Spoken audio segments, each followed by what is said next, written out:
Students बेटा अज तुहाडे नाल मैं पोलिटिकल साइंस का जिहड़ा हैगा वा सिलेबस शेयर करन जा रही हाँ कि इस विच किहड़े-किहड़े चैप्टर ने तो उस चैप्टर विच तुसीं किहड़े-किहड़े टॉपिक अटैम्प्ट करने ने।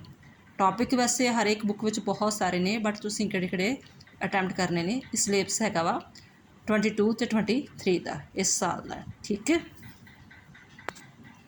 हाँ जी, जिवें फर्स्ट चैप्टर हैगा वा रानी प्रणाली, ठीक है, अर्थ ते विशेषताएं पोलिटिकल सिस्टम, तो ये किहड़े-किहड़े टॉपिक करने ने। इस विच ने बेटा पंजाब अपने पंजाब बोर्ड के अकॉर्डिंग मीनिंग करना है, उसदियां विशेषताएं, फंक्शन ऑफ पोलिटिकल सिस्टम यानी कि राजनीति प्रणाली के काम की ने, दैन उहदा डेविड ईस्टन का इनपुट ते आउटपुट मॉडल। ये सारी जिहड़ियां इसदियां वीडियो अपलोड कीतियां होईयां ने बेटा इस सारे चैप्टर दियां टॉपिक दियां। ते difference between the state and political system, difference जिहड़ा हैगा स्टेट ते गौरमेंट का भी दिता होएगा, पोलिटिकल सिस्टम नाल भी दिता होएगा, तो होर भी कई दिते होणगे बट तुसीं डिफरेंस किहदा करना स्टेट एंड पोलिटिकल सिस्टम का।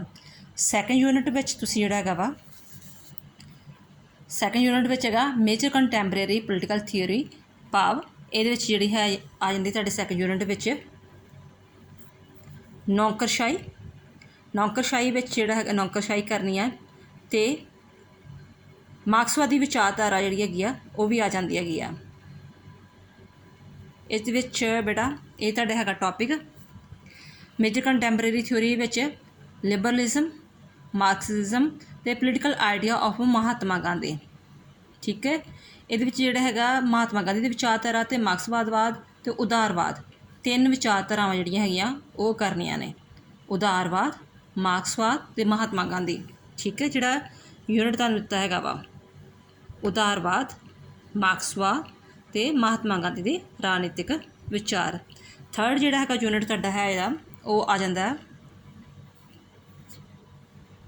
ब्यूरोक्रेसी, जिन्हों आपां नौकरशाही कहने आ, उहदे विच तुसीं मीनिंग करना है, उसकी महत्ता करनी है, रिक्रूटमेंट भर्ती किवें हुंदी आ, ठीक है। नौकरशाही की राजनीतिक जिहड़ी हैगी आ सॉरी नौकरशाही जिहड़ी हैगी आ उहदी भर्ती किवें हुंदी आ, उहदा रोल की है, भूमिका की आ ते काम की करदी आ। ते डिस्टिंक्शन बिटवीन पोलिटिकल एक्सक्यूटिव ते परमानेंट एक्सक्यूटिव, भाव कि नौकरशाही ते जिहड़ी हैगी आ राजनीतिक सिस्टम आ, ठीक है। स्थाई कार्यपालिका ते नौकरशाही के विचकार की अंतर। स्थाई कार्यपालिका जिहड़े अफसर हुंदे ने नौकरशाही उन्होंने कह दिंदे आ, अस्थाई कार्यपालिका उन्होंने कह दिंदे आ, पोलिटिकल एक्सक्यूटिव उन्होंने कह दिंदे आ जिहड़े कि अपने नेता होंदे ने, MLA चुने जाते या MP चुने जाते, मंत्रीमंडल वो जिहड़े उन्हां विचकार अंतर दसना ते उन्हां दे रोल्स वगैरह, ठीक है। कि नौकरशाही दियां जिहड़े हैगे काम सारे तुसीं दसने हैगे आ।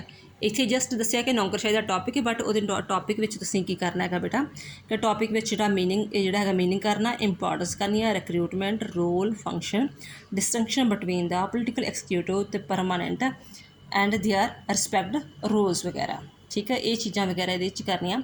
इत्थे ही तुहाडे 1 नंबर वाले, 2 नंबर वाले, 4 नंबर वाले ते 6 नंबर वाले क्वेश्चन पुट किए जाणगे। नैक्सट है पब्लिक ओपीनियन।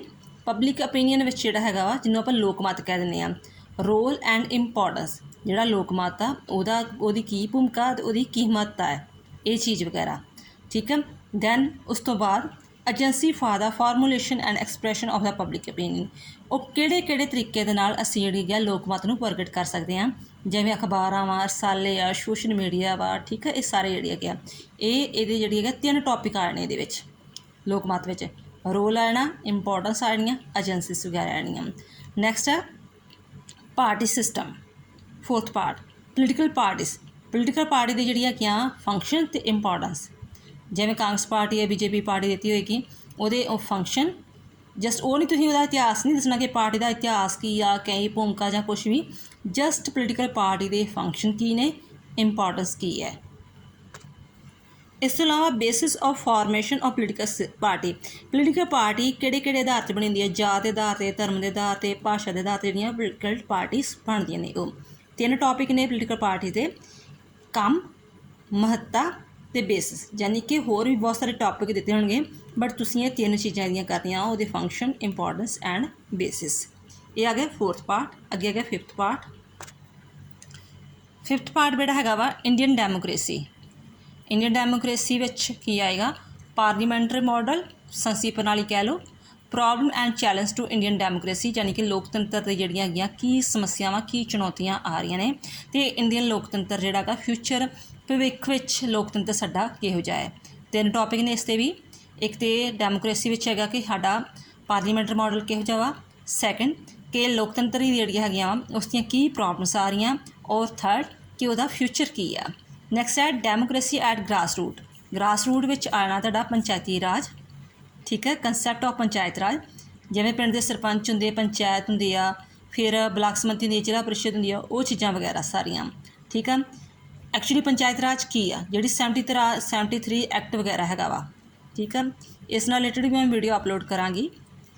दैन आफ्टर वो किवें बनदी आ, काम की करदी आ, पंचायत राज सम प्रॉब्लम्स, उहदियां प्रॉब्लम्स वगैरह की ने, जां local bodies in the urban areas, जां इस तरह पुट किया जाता ना क्वेश्चन बार बार कि 73 अमेंडमेंट बारे तुसीं की जाणदे हो, क्योंकि 73 सोध द्वारा संविधान जो सोध की फिर ही अपने इंडिया विच पंचायती राज लागू होया सी। जदों संविधान बनिया सी उदों कोई पंचायती राज लागू नहीं सी, कोई पंचायत का सिस्टम वगैरह नहीं सी। बट संविधान जो 73 अमेंडमेंट हुई सी जां 74 अमेंडमेंट हुई सी, उस तो बाद जिहड़ी हैगी आ जिहड़ियां पंचायती राज ते लोकल बॉडीज़ जिन्होंने आपां जिला परिषद कह दिंदे आ वो स्थापित हुई सी, उन्होंने डेमोक्रेसी एट ग्रास रूट कहते हैं। नैक्सट है बेटा 6 पार्ट हैगा वा पार्टी सिस्टम इन इंडिया, कि पार्टी जिहड़ी सिस्टम दी उहदी नेचर स्वरूप की आ।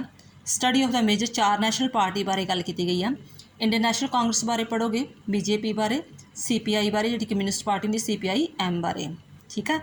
इन्हां दे just programmes and policies, first of all nature स्वरूप विशेषताइयां कह लो, दैन आफ्टर जस्ट उन्होंने प्रोग्राम तो पॉलिसीज की है। दैन आफ्टर जी खेतरी पार्टियां कह दें रीजनल पोलीटिकल पार्टीज, जिवें श्रोमणी अकाली दल होगी तो आप पार्टी, ये जी हैगी ये आप पार्टी इस बारी इंकलूड हुई है तुहाडे सिलेबस विच, ठीक है। तो problem facing the Indian party, तो साडी इंडियन पार्टी जिहड़ियां की प्रॉब्लम फेस कर रही।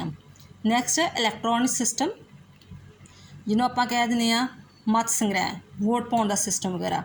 Adult franchise direct indirect election, कि लोग किवें वोटां पाउंदे ने। जिवें बेटा चोण प्रणाली का जिहड़ा चैप्टर आ रहा कि चोण प्रणाली की आ, बाल मत अधिकार की ने, ठीक है, इसका मतलब की है। दैन इस विच हक विच भी वोटां होणियां चाहीदियां कि नहीं, फ्रेंचाइज वगैरह नूं, फ्रेंचाइज दा मतलब कि सर्वजनक बाल मत अधिकार, ये चीज़ां होणियां चाहीदियां कि नहीं, ये सारे टॉपिक वगैरह आउणगे। इस विच जिहड़ी आ अडल्ट फ्रेंचाइज यानी कि सर्वजनक बाल मत अधिकार, जिहड़ा प्रतक्ष रूप विच ते अप्रतक्ष रूप विच ये चीज़ां आउणगियां। वोटिंग बिहेवियर किहड़ियां गल्लां तो जिहड़ा हैगा वा जिहड़ा वोटर वा वोट पाउण वाला वो प्रभावित हुंदा है।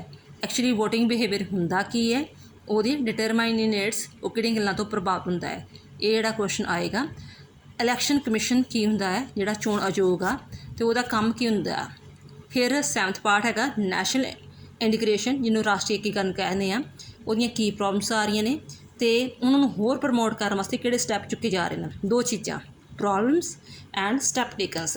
नैक्सट है फॉरन पॉलिसी, विदेश नीति साडी की है, उहदे डिटरमिनेट्स की ने, निर्धारक तत्त किहड़े ने, साडे सिद्धांत किहड़े ने विदेश नीति दे, and India and united Nations, India and SAARC का आपस में की संबंध है, ठीक है। सार्क का तो इंडिया तो नैशनल सार्क नाल रिलेटेड वीडियो भी अपलोड की हुई है, ठीक है। नैक्सट 8th पार्ट बेटा आ रहा है इंडिया एंड वर्ल्ड, ठीक है। ये तो आगे साडा जिहड़ा है संबंध वगैरह कि India and the United Nations, India and SAARC वगैरह ये चीज़ां। दैन इंडिया तो दुनिया के नाल की संबंध ने साडे देशां दे।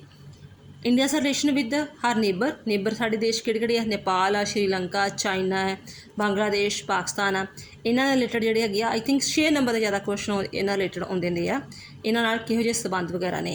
दैन आफ्टर USA ते रशिया नाल किहो जिहे संबंध ने। इंडिया का approach to major world issue जिहड़े किहड़े आ, ह्यूमन राइट्स वाले आ, डिसआर्ममेंट आ, ग्लोबलाइजेशन आ, इस नाल रिलेटेड भी इस यूनिट के रिलेटेड भी जिहड़ी है 1-2 वीडियो अपलोड हो चुकियां ने, ठीक है। पाकिस्तान नाल किहो जिहे संबंध ने या श्रीलंका ने किहो जिहे संबंध ने, ये वीडियो अपलोड हो चुकियां ने। 1 बाय 1 सारियां वीडियो अपलोड करांगे।